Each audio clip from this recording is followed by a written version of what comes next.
You're watching NFL Daily by Chat Sports. Tyler Jones here with you. Thanks for joining us as we have a brand new mock draft to get to from ESPN NFL draft analyst Matt Miller.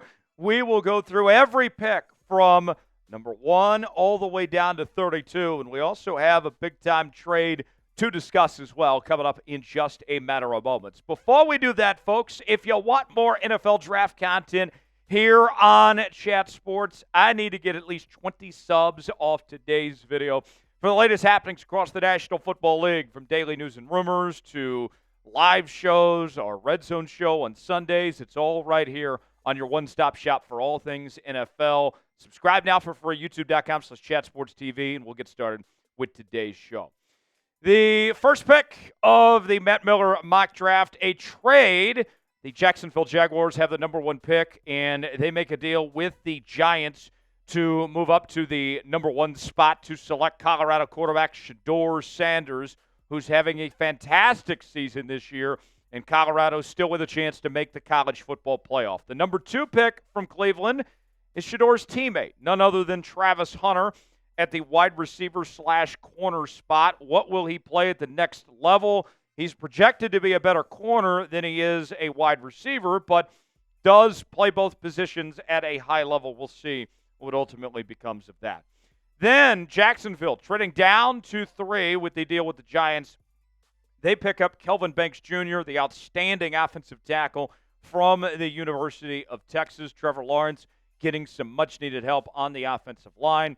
Well, the Raiders, with the number 4 pick, they finally get their quarterback. They get Cam Ward out of the University of Miami, a Heisman Trophy candidate. Miami with a shot to win the ACC and make the college football playoff. They've been one of the most impressive teams in the country this year. Then rounding up the top 5, we find one of the star receivers in the Southeastern Conference, Luther Burden III, out of Missouri. He has been phenomenal this season, a do-everything guy that can catch pretty much anything that comes his direction. Would not be surprised if that works out, that he ends up being the first receiver off the board. Let's ask you, which quarterback would you rather have? Would you pick Shedeur Sanders, or would you go with Cam Ward? Personally speaking, I lean more towards Cam Ward myself. Not a knock on Shedeur. I think these two have certainly separated themselves from the rest of the pack. What do you guys think? Weigh in our pin comment today. Let us know. Type SS for Shedeur Sanders. Type CW for Cam Ward. Let us know which one you would pick. Then the number 6 pick, the Patriots, get some help at the defensive back spot, selecting Will Johnson from Michigan, one of the best DBs in the country. The Jets, they get help with the number 7 pick on the defensive line, adding Abdul from Penn State.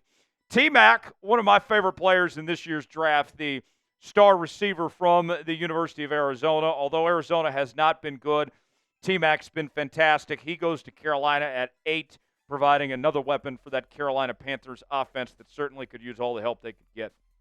Then at number 9, the Cowboys get some help on the defensive line. They add defensive tackle Mason Graham from the University of Michigan. Well, rounding out the top 10, we find Mikael Williams, the defensive end from Georgia, going to the Cincinnati Bengals, and that Bengals defense certainly could use some reinforcements on that front. We'll roll through the rest of Matt Miller's mock draft in a moment, but first, let's tell you about today's sponsor. That is Prize Picks. Prize Picks is the place to go for daily fantasy made easy. Here's how it works. Choose 2 or more players on any given category. Get the choice of more or less, whether you're talking fantasy points in football, rebounds in basketball, goals in hockey, all sorts of different categories to choose from. Go to prizepicks.com/CLNS, promo code CLNS, and Prize Picks has got a great deal they're offering. They will give you $50 to spend for free when you play $5. You don't even have to win to get the money. It's that simple, folks. And I'm looking ahead to some pro football action this weekend on Prize Picks, folks. I'm going with Geno Smith to have more than half a rushing or receiving touchdown against the Cardinals. And also staying in that game, I got Marvin Harrison Jr., former first-round pick out of Ohio State, to have less than 55.5 receiving yards for the Arizona Cardinals. Play along with me, prizepicks.com/CLNS, promo code CLNS. The link is in the comments and description of today's video. Check out Prize Picks today. Continuing with pick 11, the Saints get some help on the defensive side of the ball as they get defensive end / linebacker Jalen Walker from the University of Georgia. Then at 12, the Bears. They find a defensive tackle, Derek Harmon from the University of Oregon. The Ducks, the number one team in the land, and on track to win the Big Ten and make the college football playoff, and he's a big reason why. At 13, the Dolphins, they go with the defensive tackle as well. They go with Shamar Stewart out of Texas A&M. Well, 14, this one was a bit of a surprise for me. James Pierce Jr., who on many mock drafts in the last couple months was projected to go top 5. Some people think he might be even the best player in this draft, sliding all the way to 14 to the Tampa Bay Buccaneers. An absolute steal for Tampa Bay to find him at 14. Then at 15, another Bulldog off the board. This time it's the great Malachi Starks out of Georgia, the safety. He goes to the Indianapolis Colts. A lot of Longhorns and a lot of Bulldogs on today's show as we find offensive tackle Cameron Williams out of the University of Texas going to the San Francisco 49ers. Then the Seahawks at 17. Their offensive line has been a mess throughout much of this season. They get Will Campbell, the offensive guard / offensive tackle out of LSU with some positional flexibility, which Seattle could take all the help they could get. The Rams find their quarterback of the future, Carson Beck out of Georgia, who entering 2024 was projected to be the number one quarterback in this year's class. His season has not gone that great. He did just play his best game of the season this past week against Tennessee. He becomes the heir apparent to replace Matthew Stafford there in L.A. at 18. And then at 19, the Broncos. Their offensive line pretty solid as is.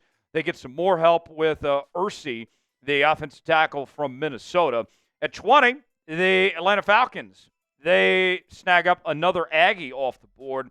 Nick Scorton, the defensive end from Texas A&M, slides in at the number 20 spot. We got 12 more picks to go here in just a moment, but let's ask you. We've already mentioned 3 quarterbacks. This QB class, not as good as last year's class. How many QBs are going to get selected in the first round of the 2024 draft? Get in the comments section, weigh in, let us know your predictions of how many QBs fall in the first round this year. We mentioned Longhorns and Dogs. Here's another Longhorn. This one, Isaiah Bond, the former Alabama Crimson Tide receiver, has had a very good year with the Horns. He goes to Arizona, gets to play alongside Marvin Harrison Jr. Kyler Murray would be smiling ear to ear, I would imagine, if they made this pick there at 21. 22, the Commies, they go corner, adding Benjamin Morrison out of Notre Dame. Well, 23, one of the most exciting players in all of college football, Ashton Jeanty, the running back from Boise State, who is having a phenomenal season, on track to rush for 2,000-plus yards, trying to chase down Barry Sanders' all-time rushing record. He has been an electric factory this year. He goes to Houston to join C.J. Stroud there in that very young team that's emerging. At 24, for the second straight year, the Ravens go corner as they go Shavon Ravel out of East Carolina. Well, rounding out the top 25, a Michigan man joining Jim Harbaugh. His former player, Colston Loveland, the tight end from Michigan, goes to the L.A. Chargers, getting another weapon for Justin Herbert. At 26, the Green Bay Packers, they go corner out of Texas, Jadi Barron with the selection. 27, the Eagles get some reinforcements at linebacker, adding Barrett Carter out of Clemson. 28, the Pittsburgh Steelers. Their quarterback situation's been kind of in flux. They turned to Russell Wilson at the halfway point of this season after starting with Justin Fields when Russ came back from injury. They go with Jalen Milroe out of Alabama here at 28. Milroe has certainly shown a lot of athleticism. He can run, but there's been some question marks about his accuracy in his career there with Alabama.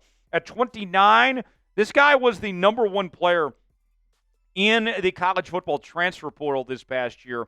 Walter Nolan, who was with Texas A&M, now he's at Ole Miss, and he's had a very good season. He joins that Minnesota Vikings defense, which is just looking for anything they can get on that defense. He'd be a good fit there for Minnesota at 29. We'll get to the final 3 selections here in just a bit, but I want to know, no wrong answers here, who is your favorite player in the 2025 NFL Draft? Who comes to mind? Who do you like? Get in that comment section, shout them out, and let us know who that player is. The final 3 picks, let's start with the Bills at 30. They go with Tyleik Williams, the defensive tackle from Ohio State. Meanwhile, Big Jonah, the offensive guard from Arizona, goes to the Detroit Lions. The Lions already with a solid offensive line, and they get better. And then rounding out the top 32, the first round, the Chiefs have had some big concerns at the offensive tackle spot this year between Kingsley and Wanya Morris. They get some help for Patrick Mahomes. With Josh Simmons, you would likely have him slide into that left tackle position with the concerns that the Chiefs have had when we've seen Wanya Morris struggle this year. Kingsley didn't look that great either, so a natural fit for Kansas City on that offensive line. There you have it. That is Matt Miller's 2024 NFL mock draft in full from picks 1 all the way to 32. Not a bad mock draft, but for me, I think James Pierce was way too low at 14, so I'll give this about a B+. How would you grade Matt Miller's mock draft? A, B, C, D, or F? Get in that comment section and let us know. For continuing NFL coverage, subscribe now to NFL Daily by Chat Sports. I'm Tyler Jones. Thanks for joining us. We'll see you next time.